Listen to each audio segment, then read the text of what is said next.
एक आदमी गया भगवान के मंदिर में मान्यता मानने, हे प्रभु मुझे 50,000 का फायदा हो तो 5 रुपए का प्रसाद चढ़ाऊंगा।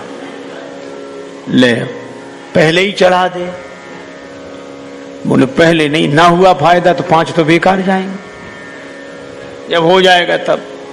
संयोग से फायदा हो गया, अब गया प्रसाद चढ़े, सोचने लगा इसमें भगवान ने कराया फायदा क्या, ये तो चांस की बात है। फिर सोचा अगर भगवान ने कराया होगा तो फायदा होगा नहीं, चलो चढ़ा देते। लेकिन अब गया, सोचा कितना चढ़ाऊं, 5 के हिसाब से आए तो बहुत हुई है। तो उसने रेखा खींची है और बोला हे भगवान मैं पूरे के पूरे पैसे तुम्हारे चरणों में फेंक रहा हूं, चरणों में चढ़ा रहा हूं, और जो रेखा के उधर गिर जाए सो तुम्हारे, इधर गिर जाए सो हमारे। पर फेंकना तो अपने ही हाथ में था। ऐसी चतुराई से फेंके 2-4 सिक्के उधर बाकी इधर। हाथ जोड़ के बोला भगवान बड़े कृपालु हो, थोड़े से लिए आपने, बाकी सब बटोर कर चलने लगा। उसके पीछे उससे भी ज्यादा होशियार आदमी खड़ा था, वो कहने लगा हे भगवान ये रेखा खींचकर हम अपने और आपके बीच में भेद पैदा नहीं करेंगे, जो आपका सो हमारा। लेकिन एक बात सुनो, क्या? उसने रेखा मिटा दी। हे भगवान आप ऊपर रहते हैं, हे ऊपर वाले ये पूरे के पूरे पैसे ऊपर तुम्हारे नाम पर चढ़ाते हैं, जो ऊपर रह जाए सो तुम्हारे, जो नीचे गिरे सो हमारे। अब बोलो ऊपर तो रहने वाले हैं नहीं। भगवान को दिमाग से नहीं दिल से मानो, और यही कहो कि प्रभु आपने बहुत दिया, इतना दिया।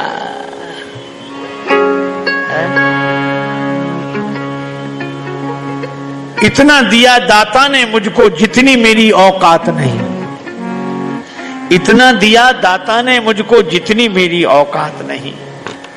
ये तो तेरा कर्म है दाता, मुझ में ऐसी बात नहीं। और घर छोड़ने की बातें सुनकर हम लोग इतने तैयार हो गए हैं कि भगवान से जुड़ने की बात हमें याद नहीं रहती। मन को भगवान से जोड़ने की तो बात हम सोचते ही नहीं, हम तो घर ही छोड़ने की बात सोचते हैं। हमारा जोर छोड़ने पे है। अच्छा जो छोड़ते हैं वे भी भैया ऐसे अद्भुत। एक सज्जन हमें मिले, वो जिसने घर छोड़ा गए ही नहीं। मैंने उनसे निवेदन किया, हमने कहा महाराज औरों के घरों में जाते हो कि नहीं? बोले जो बुलाता है सो जाते हैं।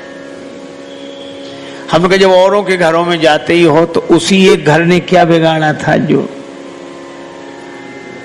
क्या बिगाड़ा था उसने? बोले नहीं नहीं नहीं नहीं वो तो मैं छोड़ चुका, तो छोड़ दिया। और आज मालूम कितने दिन हो गए? आज हिसाब लगा के बताएं, हमें 11 साल 6 महीने 3 दिन हो गए। इतना भी याद है कितना दिन हो गया छोड़े। हम नहीं जाते। तो हमने कहा क्यों नहीं जाते? अरे बोले हमारे सदग्रंथों ने, संतों ने कहा है छोड़ने के बाद अपने घर में नहीं जाना चाहिए, छोड़ने के बाद अपने घर में नहीं जाना चाहिए। तो हमने कहा कि छोड़ने के बाद भी अपना घर। अच्छा सोचो, छोड़ने के बाद भी अपना घर, फिर छोड़ा क्या है? छोड़ने के बाद भी घर अपना ही है। अरे इसका मर्म समझें। कबीरदास जी ने कहा कबीरा खड़ा बाजार में लिए लुकाठी हाथ, जो घर फूंके अपना चले हमारे साथ। जो घर में आग लगाए हमारे साथ चले, मसाल लिए खड़े हैं। तो एक आदमी ने कहा हमें दो मसाल। चला घर फूंकने। कबीरदास जी बोले होश में जाना? बोले हाँ होश में जाना। अपने ही घर फूंकना? बोले हाँ अपने ही फूंकेंगे। बोले तुम्हें पता है? बोले हाँ पता है। जाओ। अब रास्ते में वो सोचने लगा कि अपना घर फूंके हैं, लेकिन मंदिर में तो हम रोज कहते हैं तन मन धन सब तेरा। हे भगवान तन भी तुम्हारा, मन भी तुम्हारा, धन भी तुम्हारा।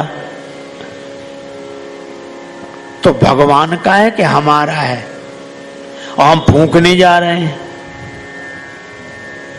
लौटकर बोला कि महाराज समझ में नहीं आता कि भगवान का है कि हमारा, हम फूंकने जा रहे हैं। कबीरदास जी बोले अब तुम समझ गए, यही फूंकना है जिसे तुम अपना मानते हो उसे भगवान का मानने लगो, यही फूंकना है, हमारा नहीं है। अच्छा, फिर एक अजीब बात है, जब हमारा है ही नहीं तो हम त्यागने वाले कौन होते हैं? हमारा हो तब तो छोड़ें, या हमारा है ही नहीं, है ही भगवान का, तो छोड़ने की जरूरत क्या है? बस ये याद बनी रहे कि हमारा नहीं है, भगवान का है। तो हमने ये कथाएं सुनी स्वामी राजेश्वरानंद जी महाराज द्वारा। बहुत ही सुंदर तरीके से इन कथाओं का वर्णन उन्होंने किया है। उम्मीद है आपको ये कथाएं बहुत पसंद आई होंगी। अगर आपको ये कथाएं पसंद आई हैं तो चैनल को सब्सक्राइब कीजिए, वीडियो को लाइक और शेयर कीजिए, ताकि इस तरह की प्रेरक और हास्य कथाएं हम आपके लिए लेकर आते रहें। आपका बहुत बहुत धन्यवाद।